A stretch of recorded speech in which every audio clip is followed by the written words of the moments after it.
So today I'm going to be talking about preparing your students for the future with computational thinking skills.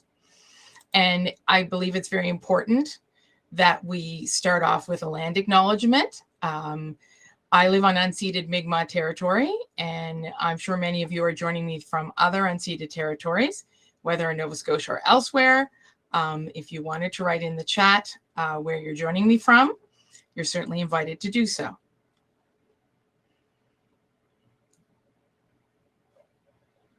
So I'm going to turn off my camera so you can see the slides better.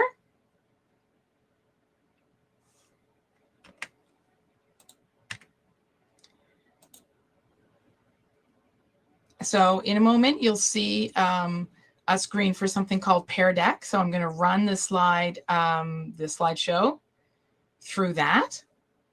So what you would do, you may have been at Ashley's session earlier, not earlier, but yesterday.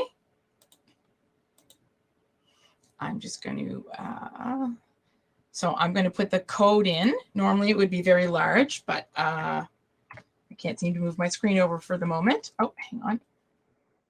There we go. So in about 10 seconds, you're going to see the code. So you would go to joinpd.com.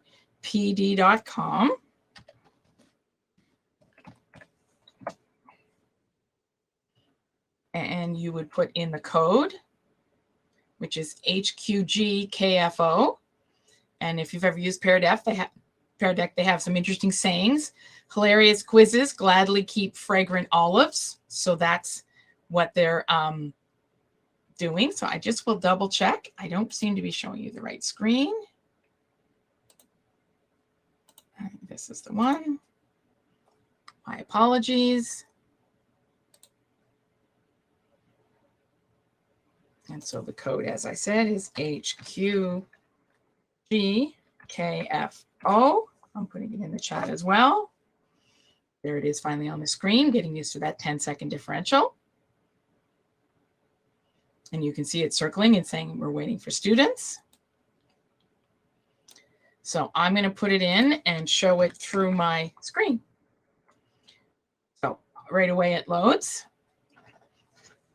So I just want to see how everyone is doing today. We did a lot of this during online learning. So you would just take your icon. I'm feeling pretty good, like the apple.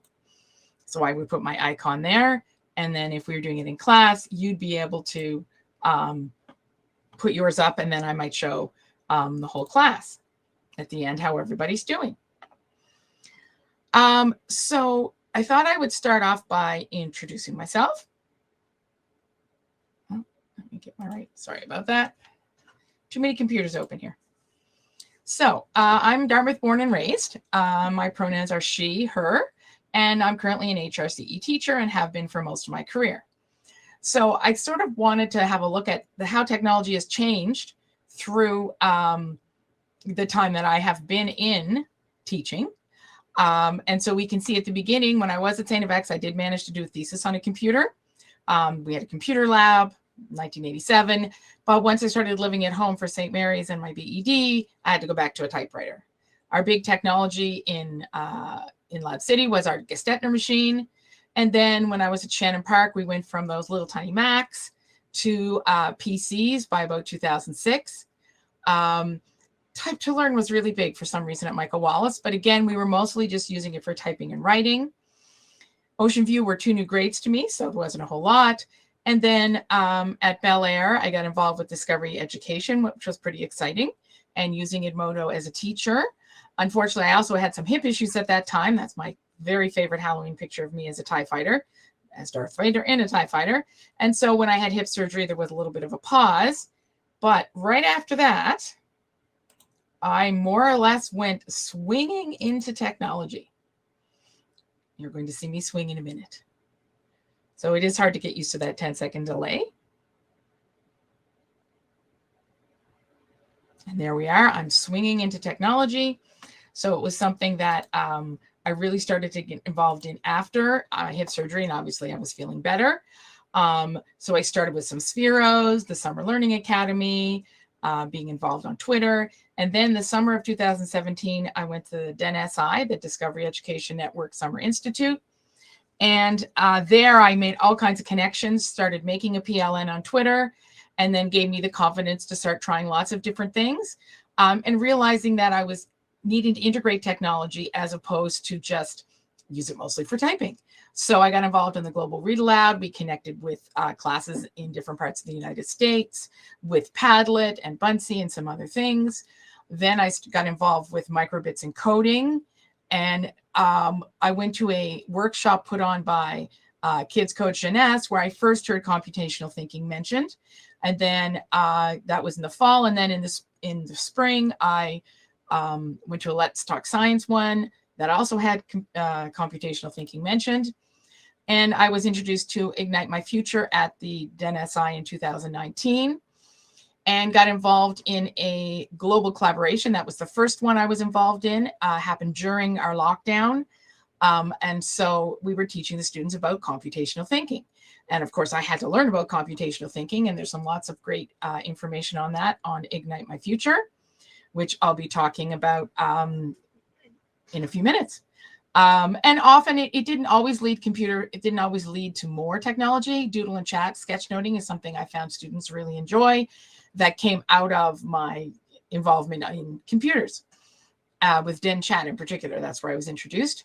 And then this past year, I got involved with the Global Write, which has students writing about SDGs and from around the world and sharing.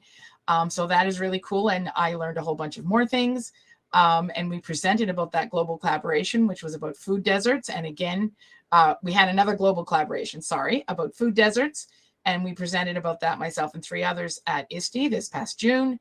And the different things that we were involved with. So in that collaboration, they were trying to figure out how they could solve the problem of food deserts. So they were using computational thinking skills. So computational thinking is the process of breaking down a problem into simple steps and forming innovative solutions. It also takes into account 21st century technology and overlaps it with key strategies to solve any given problem. So before I show you the next video, I just want to let you know that it focuses on what I call the 4 popular computational thinking skills. There's 4 they seem to concentrate on in most places and in the resources that you'll see. I think it's more to do with the fact that they're ones that necessarily we wouldn't always have been exposed to. So if we're lucky, the video will play.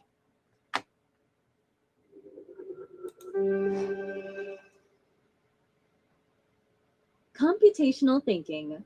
What is it, and why is it so important? Let's start by looking at the what. You may think that computational thinking is about thinking like a robot or programming like an expert, but it's not. Rather, it is a very versatile skill, a skill that focuses on critical and logical thinking. To put it simply, computational thinking is a problem-solving skill. Let's dive a little deeper. Computational thinking is about looking at a problem and solving it systematically, and therefore arriving at a solution that both humans and computers can understand. Essentially, it is considered the highest order of problem solving. Computational thinking is made up of 4 elements: decomposition, pattern recognition, abstraction, algorithmic thinking. First of all, decomposition. Decomposition is about breaking a difficult problem down into simple and easy to manage parts. Second, pattern recognition.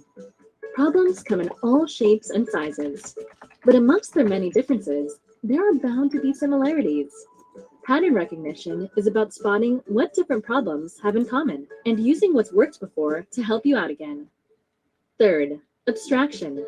Abstraction is all about focusing on the details that matter while ignoring the ones that don't. By applying abstraction, we can cut through fluff to get to the heart of the matter.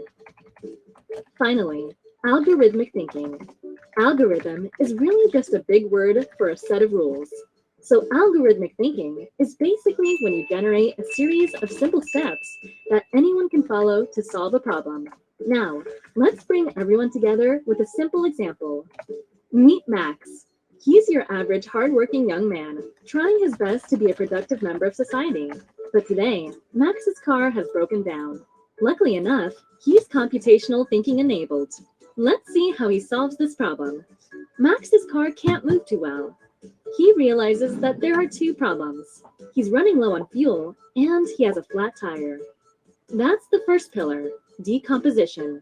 Now, Max has been in a similar situation before, and based on past experience, he knows that he should take care of the flat tire first. That's the second pillar, pattern recognition. He doesn't have much fuel left, but it's enough to get him to the next patrol station, so he decides to ignore that and focus on the tire. That's the third pillar, abstraction. Finally, to change a tire, Max has to use a jack to elevate his car, loosen the nuts on his tire, remove the tire, and replace it with a new one. Now that's algorithmic thinking. As you can see, computational thinking isn't just for computer scientists or programmers. In fact, many kinds of people, from mechanics, doctors, to presidents, are subconsciously applying computational thinking in their daily lives. Thanks, Max. Have a nice day at work. So why is computational thinking so important? It's not. That is, if you don't mind being left behind in the Stone Age. According to Moore's law, computing performance doubles every 18 months. That is to say, in 10 years, a $1,000 computer will be able to compute faster, more efficiently than the human brain. With technology growing at such an exponential rate, we are integrating computers more than ever before into our lives. To connect, to optimize solutions, and most importantly, to solve problems. The possibilities are limitless. The problem is, having a supercomputer carry out basic instructions and tasks is not at all economical. To make full use of a supercomputer, you'd need to know how to give super instructions. This is where computational thinking comes in, a powerful way to generate advanced solutions and manipulate computers to work for you. Now, imagine if mankind had such immense power at our fingertips. We would be solving problems faster than ever before, with laser accuracy and machine efficiency. With computational thinking and supercomputers, the dream to tackling titanic problems, such as finding a cure for cancer, can be a reality, pushing mankind beyond the final frontier and boldly go where no man has ever been before.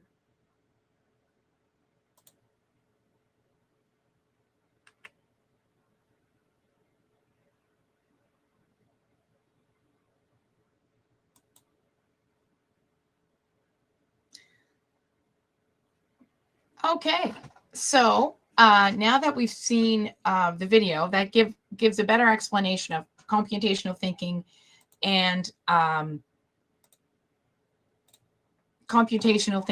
then 4 of the strategies. Now, the word strategies or skills are used interchangeably sometimes when we talk about computational thinking. So one of the great things about Pear Deck is how interactive it is. So on the next slide, that you'll see in just a moment, I'm going to give you about 4 minutes to give me an example of what you think computational thinking might be. You can use the text feature here to do some writing. You can draw a picture, and then we have that timer. Now, I will put you in student paste so that you can actually use the timer once I explain. So I'm just going to review, because just like in class, we need to do that. So in decomposition, you are breaking a task into parts. So for instance, you might need to identify all the parts of what you need to do to make a cake. For instance, you might have to beat the eggs first, or in a chocolate cake I make, I have to put boiling water with the cocoa and let it sit. Or how the parts of a dragonfly make it an effective predator. For pattern recognition, we're finding similarities between things. So which notes are repeated in music? When are those parts repeated? Especially if you're playing an instrument. In baseball, what happens after you receive 2 strikes or 3? There's a pattern. Abstraction is taking out the things that you don't need. So you're looking at something with the minimum amount of detail to look at the part you want. So for example, you want to identify the most important skills for a player on defense in hockey, which would be different than a goalie or a forward or a center. What are the most important words to learn in a new language? For instance, I can ask where the washroom is in German and Spanish, even if I don't know very many other words. And the last one mentioned in the video was the algorithm. which is a series of steps or rules. For example, the drills that you might do in different sports, the steps in a dance, or the order to put your clothes on in. So I often say to my students, you think you don't know what computational thinking skills are, but if you didn't come to school with your socks outside your shoes or your underwear outside your pants, then you are using computational thinking skills. You know the order that you need to put your clothes on. So what I'm going to do is I'm going to start our 4-minute timer and give you, I'm just trying to get my dots over here. I'm going to turn on student pace so you can actually see the timer. And then I'm going to start my own timer once it comes through. No, I think we're in drawing mode. So I think I'm not sure if you're going to be able to use that timer after all, but I'll put something in the chat to let you know. So pick one of the computational thinking strategies, or you could pick more than one, and either write or draw an example. So I am going to do it as well. I'm trying to think of one of the ones I didn't already use.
Okay, so it looks like everybody is finished. So one of the examples I gave is that when we draw a house, we tend to draw them all the same way. So part of it is pattern recognition, so knowing how you draw it. And if you've ever done Google Draw, it shows you that people often draw a lot of different items the same way. So for instance, I started with yellow on one side, then orange on the bottom, then green, and then I did the blue and the brown. So there may be other people. Oh, I'm going to see if I can go back. I might have jumped myself ahead. So we have talked about 4 computational thinking skills. The popular 4, as I call them: decomposition, pattern recognition, algorithm, and abstraction. So I'm going to show you the next slide and see if you can pick out, and if you want to write it in the chat, you can go ahead, the computational thinking skills that we didn't actually talk about yet.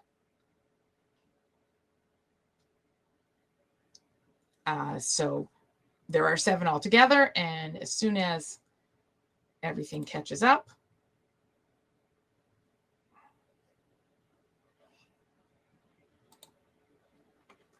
and there we are. So there are 7 altogether.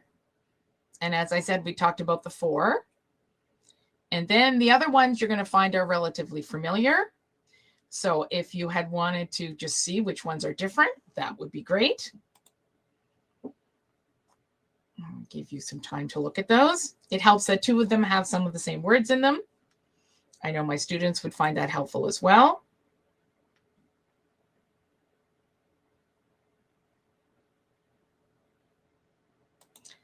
So if you said collecting data, analyzing data, building models, you are correct. Those are the ones that are there. And I think the reason that they spend more time talking about the other four, decomposition, algorithms, and patterns, and I always forget the last one, algorithm, patterns, decomposition, pattern recognition, algorithm, abstraction, is because we're just not as familiar with those.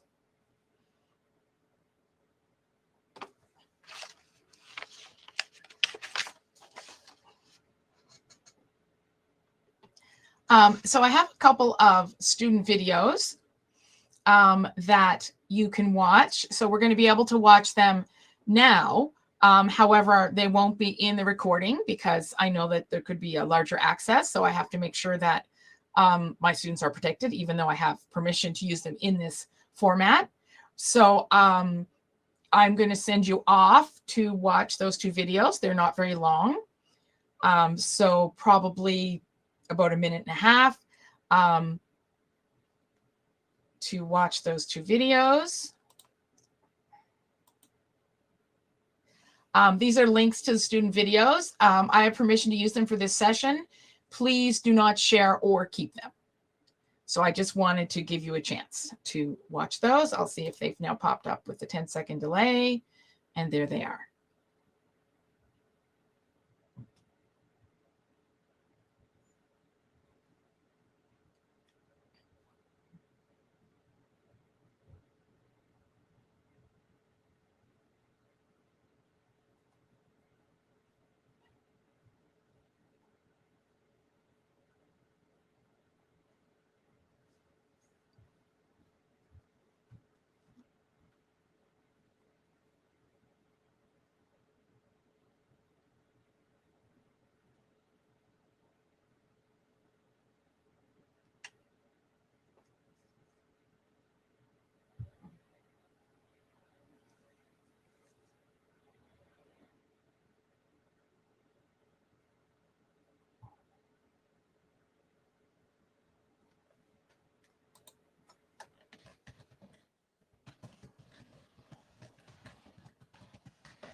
Okay, so obviously I've made a boo-boo and I've made them private.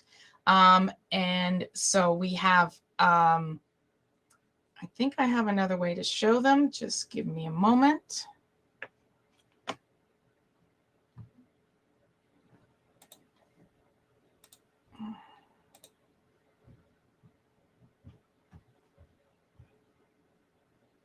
Oh,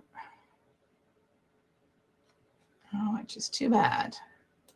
I'll just try one more thing.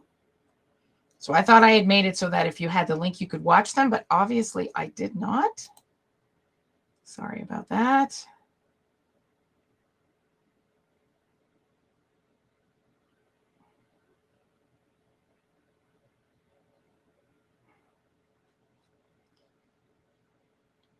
There we go. I'm going to give this a shot. I'm going to try to share a different screen. Nope. That is not the right screen. Okay. Oh, here we go. Student videos. One more try. My apologies. Let's see if this will work. So it's just up on my screen. So I will wait for it to show up in the stream. And we'll see what we get here. Hi, I'm Thomas from Bell Elementary in Canada, Nova Scotia. I'm here to talk about building models. I play a lot of basketball, and before most games, someone has a board and plans out the entire game off. They build a model about how the game should go, and then they practice their positions. If something's wrong, they can possibly change it around until they're comfortable with the positions. It could also be collecting data. For example, someone who is not the best passer but amazing with shooting, they could better off have the forward position, the one who stands by the net and gets passed to, and then shoots, and not the inbounder, the one who passes and almost starts the whole game. We're collecting data on who's good at what, and basketball could be finding patterns. Like when you see a person dribbling up with two people by the net, you could think that normally the person with the ball would pass the people by the net, and they'd take a shot on that. That's it for now. See. Okay, and then I have another one from another student. Hi, I'm Tom. Sorry, Thomas, we already heard from you. Hi, my name's Olivia. I'm going to talk to you about developing algorithms. It's just like coding a computer, but I'm going to break it down for you. Do you remember learning something like tying shoelaces or brushing your teeth? If you do, what are the steps? What's first, what's last? That's what it is, the steps or how you do it. Example, brushing your teeth. You pick up the toothbrush. You pick up the toothpaste. You take off the cap of the toothpaste. You squeeze a little of the toothpaste to the toothbrush. You pick up the cap and close the toothpaste. Put the toothpaste down and start brushing. So now, ask yourself, do you get what developing algorithm is now? I really hope you understand what developing algorithm is now, and I hope I helped you through this. Bye! Thanks for watching.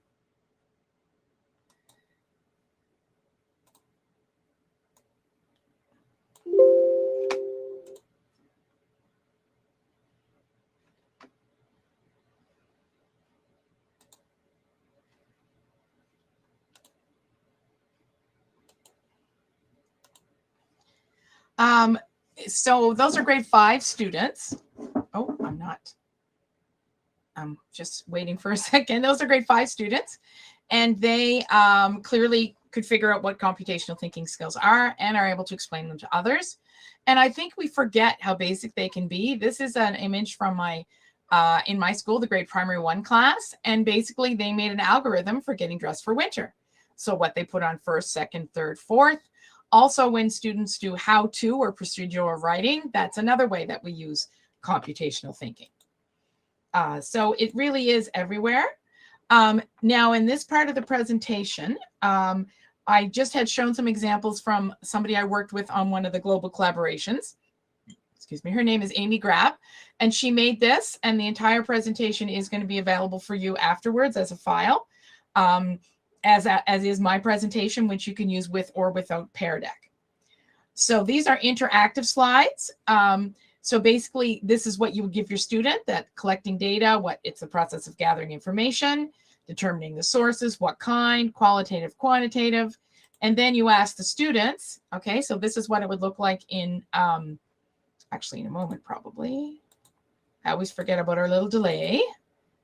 So in a moment, it would be the slide where the students, which is, I think, mostly me in this point, where they would write down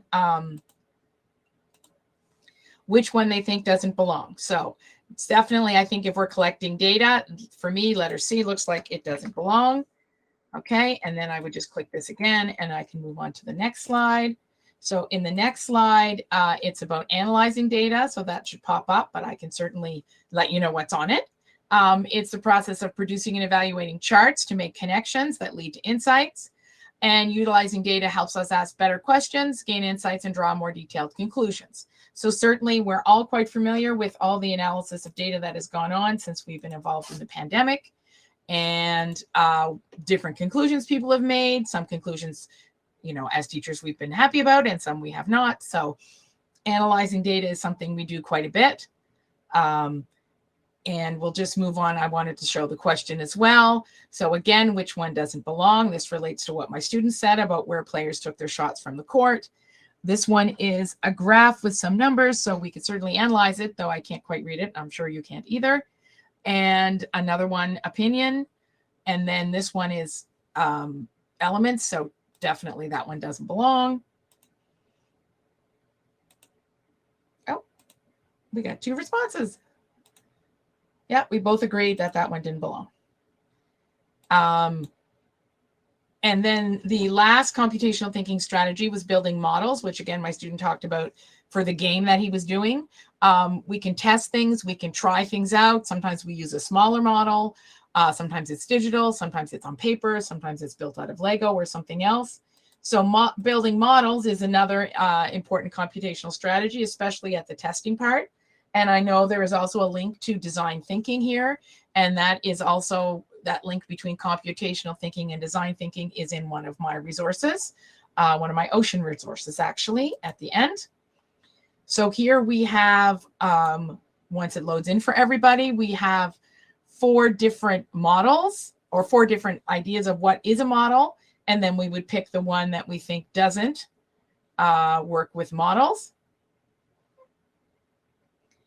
And so we'll see if we all agree about that. Whoops, nope, I went backwards.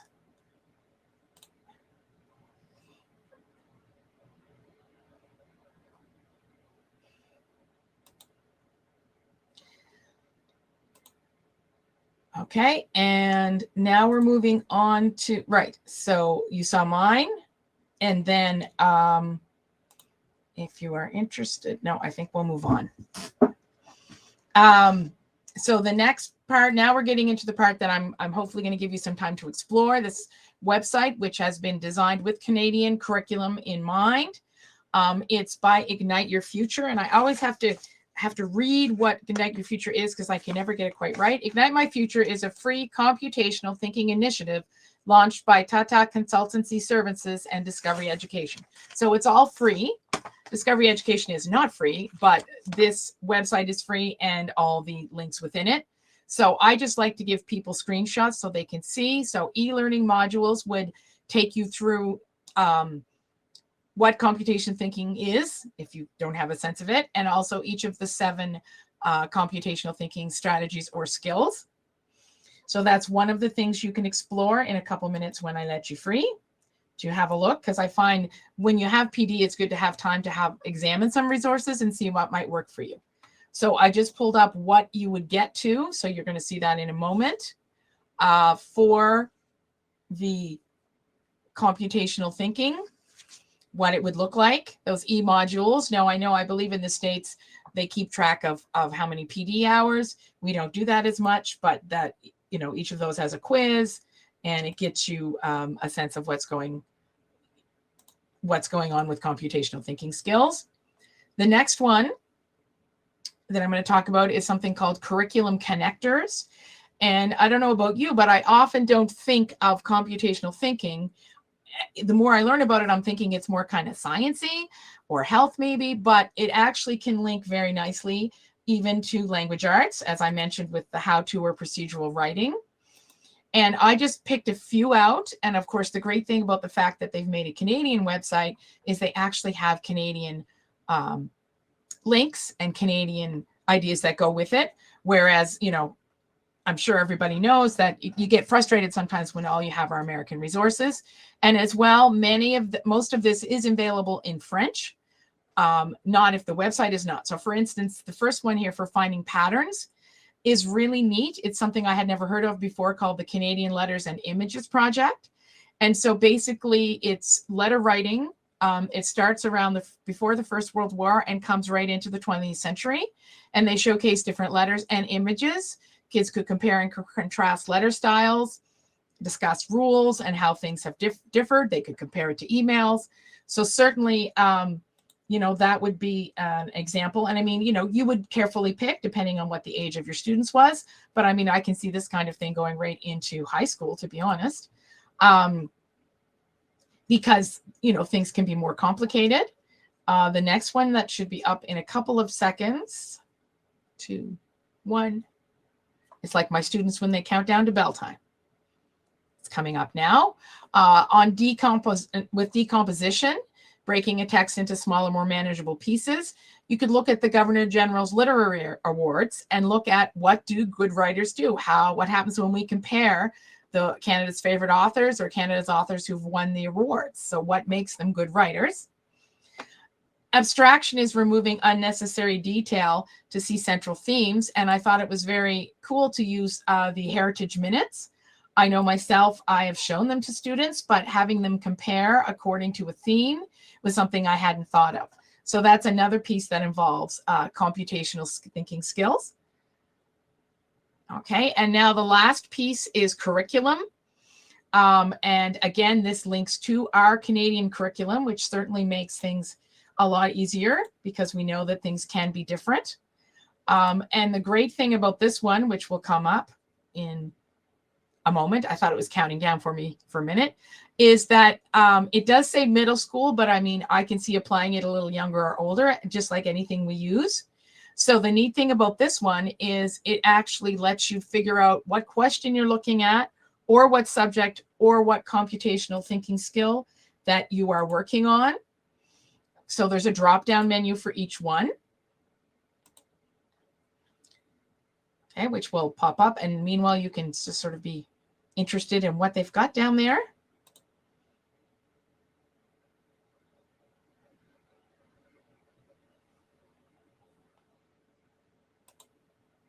So here we are. So these are the questions. Is life fair? Why should we continue to explore?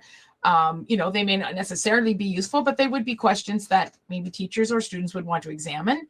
You can divide it up by subject and which computational thinking skills. So you could use one or two or all three of those. Certainly if you use all three, it's going to be very narrow, but it still could give you, and which computational thinking. Sorry, I guess I'm trying to check the attendee view, and when you do that, there's that 10-second delay. So I'm going to come up with a couple of different ones just to get you interested. We have Drop the Beat, talking about how songs are built on patterns, as I mentioned before. It includes music, science, engineering, and arts, and the computational thinking skills. And you can compare it to the way computer coders use loops. Emoji essay, I can see so many students being very excited about this. So can you take a story and put it all into emojis? Especially if someone doesn't speak English. And I mean, we have our English as an additional language learners, and here's an example of something that might be helpful for them.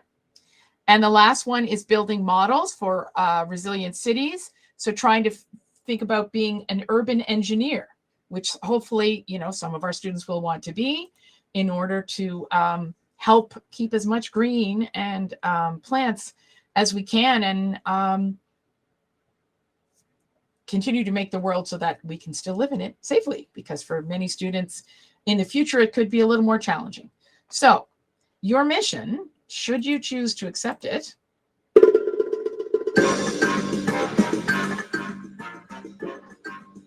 had to pop that music in there because it was just great, too much fun, is to explore the Ignite My Future in School website. I'm just suggesting you could choose either curriculum or curriculum connector. The links are on the next slide, and I will change it so that you're able to easily move through them if you need to. And try to find one lesson or more you could use in your class. I don't think we're going to do 15 minutes. We're probably going to do 10, and then you can return to share. So of course oh, I think I am behind. I'm sorry. Hopefully if you've been following along, I somehow did not, I was moving the wrong slides, and I apologize for that. Though I think you're seeing the right things. No, you are not. Wow. I'm really sorry about that. I'm using two different screens, and evidently I got confused. So that was the one with the drop-down menu. And basically this just gives you a chance to explore. And now it's just going to pop through them all for you. You can explore the website, as I said, for about 10 minutes, and just see if you can find a project or an idea that is of interest to you. Also, I popped in something. So these are the different links also to the learning modules. Oh, hang on.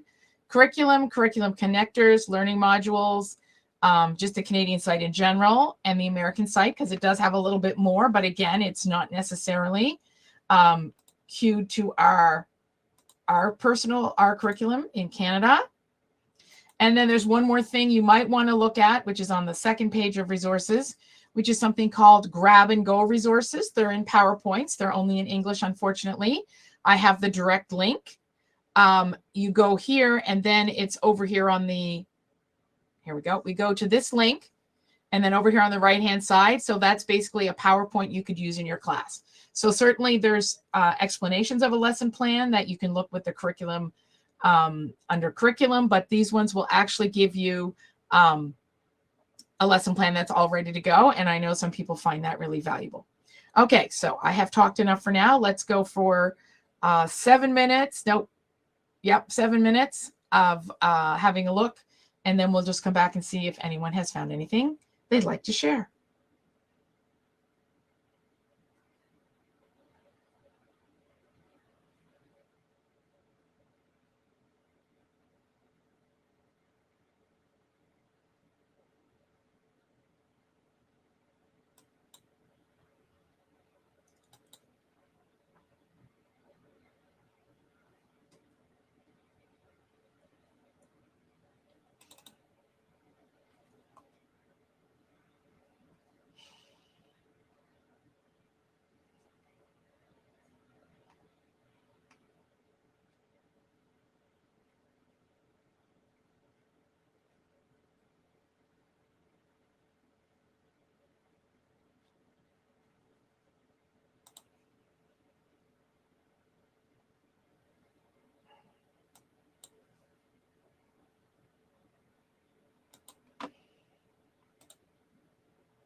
This is the checkers game where grandson and granddad will bond.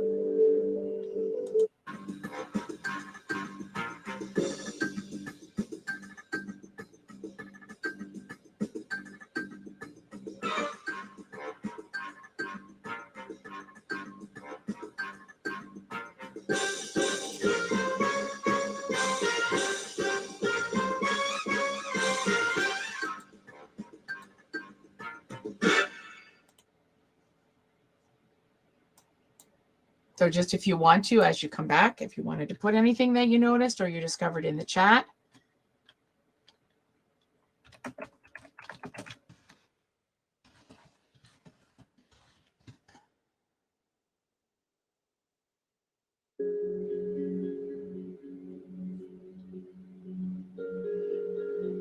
I'm just going to put some music on while people are working.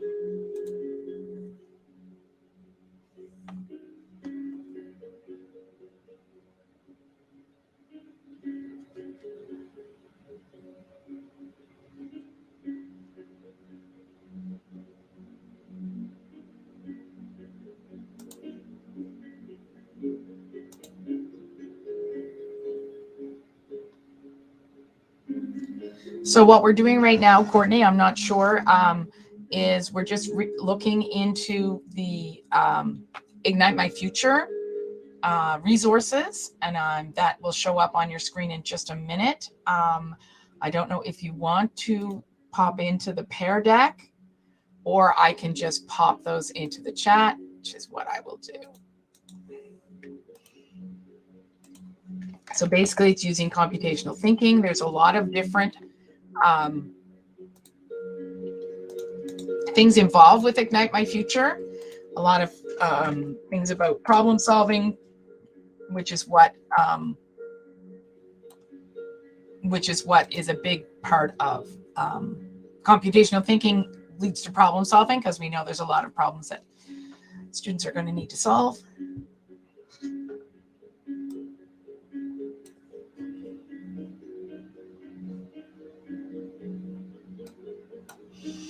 Yes, there's a lot of different things in there, Andrew, and actually some of it takes you back and forth to the American site, and there's some really good teacher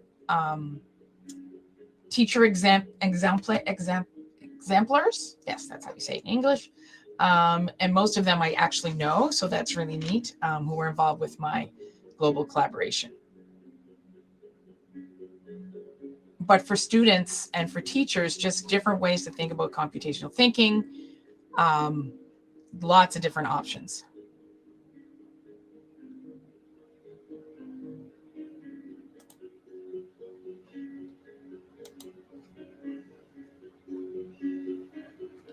And I'm not sure if I also put my files.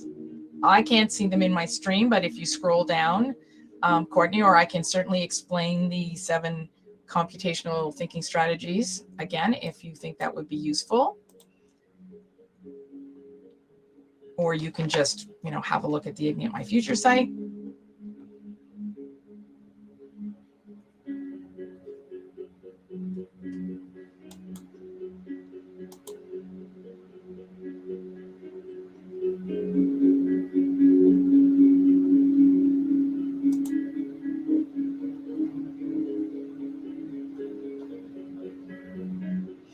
That's no problem, Courtney. I know I've done that too. You pop in at the end just to see what else is going on.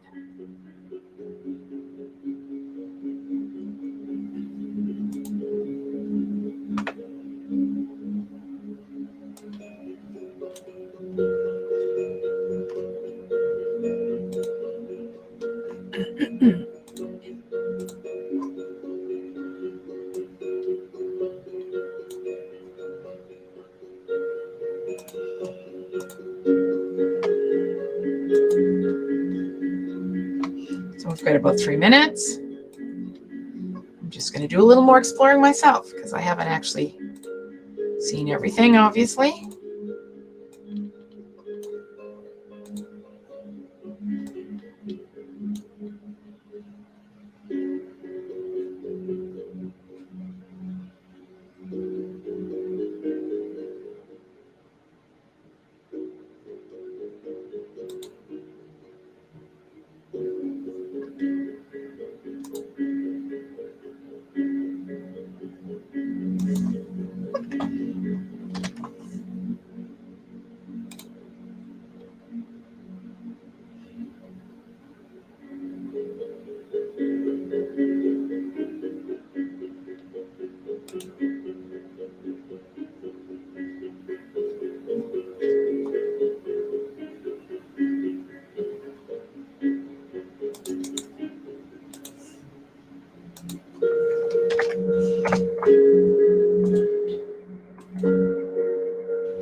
So that was the end of our 7 minutes. I don't know if anybody found anything interesting or no, it wasn't really enough time to get started.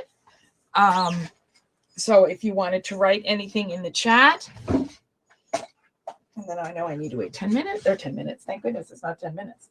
That would be a big wait. So one of the other things I wanted to mention is that if you attend the free Tech Academies, you usually get a subscription to a tool like Breakout EDU or Pear Deck and others. So I actually have the equivalent of a paid subscription because I attended one of the Tech Academies with Ignite My Future. And the Tech Academies, I think at this point, they haven't done any in Canada yet. I'm sure they will, but what they do is because of time zones across the US and of course, as we know, Canada, they often, they have them in different sort of targeting different areas. Normally they would be in person, but of course, lately they have not. So that's really great, you know, to get some free stuff. We all love free stuff. And then at the very end, I'll just draw your attention once it flicks up is to the Google Slides presentation that you can use with Pear Deck or without. You would just remove the bottom bars that you've been seeing. I'm just waiting for it to, you know what? I don't know if it's turning for you. Hang on, because I put it into teacher. I put it to student pace. So you can actually, students can work on it independently, or the teacher can be the one who's in charge of leading them. So that's what ends up happening. So I'm sorry if I'm not sure if you're in the same place I am. So there's some more resources. I'll just check and see if I love my free stuff. That's right, Andrew. Okay, so we're still on there we go. So the entire presentation for students on computational thinking is also available. And you just make sure you note that it was Amy who created it. And that's why I noticed that I made that note in my slides. Ignite My Future, that's the connector I showed with all of the parts for literacy. There's 2 videos for students in English and French about what is computational thinking, should you want to use those in a classroom setting. And then I have another page of resources, English and French. One is the Computational Thinking Primer by KCJ, which is Kids Cause Jeunesse. And then also in French, and then their actual website. And Let's Talk Science also has one in English and one in French. It's kind of interesting because all of these are sort of funded by Canada, also Canada Learning Code. So I wonder how they divide up that pie, but that's just one of those things I wonder, because they have all created the same things because they've all got different monies, I guess, to work with. The last page has something I got when I went to Cove last summer called Taking Making into Classroom, Ocean Toolkit 2nd edition in English and French. Also contains talking about computational thinking and design thinking. And lastly, just a couple of books. There really aren't that many yet, so I'm thinking if you want to write some. But the Hello Ruby series, and that could be for parents as well. There's a couple of books, and there's a website, something called Computational Fairy Tales, which I actually have. And there's a STEM family reading list. And then also one last English-French resource is called csunplug.org, and it has many different things. And a lot of their things are without using computers. So, I mean, we know that not everybody always has access, or something will go down. So I believe that's almost my time. I should ask if there are any questions. I think, you know, with not too many people here, I think people have been comfortable just checking that out.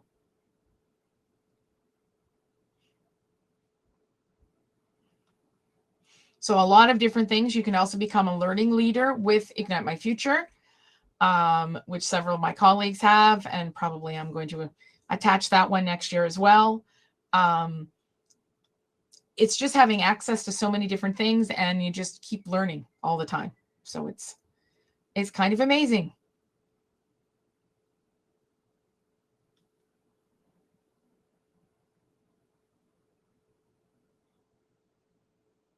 So I'll see if there's any other questions in the chat.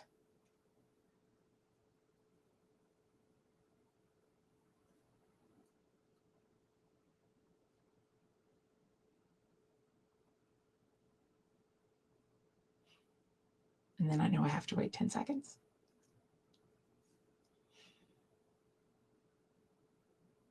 And I'll just thank everyone for coming. And whether you're watching this afterwards, feel free to reach out on Twitter. I didn't put my email because I tend to use Twitter for everything.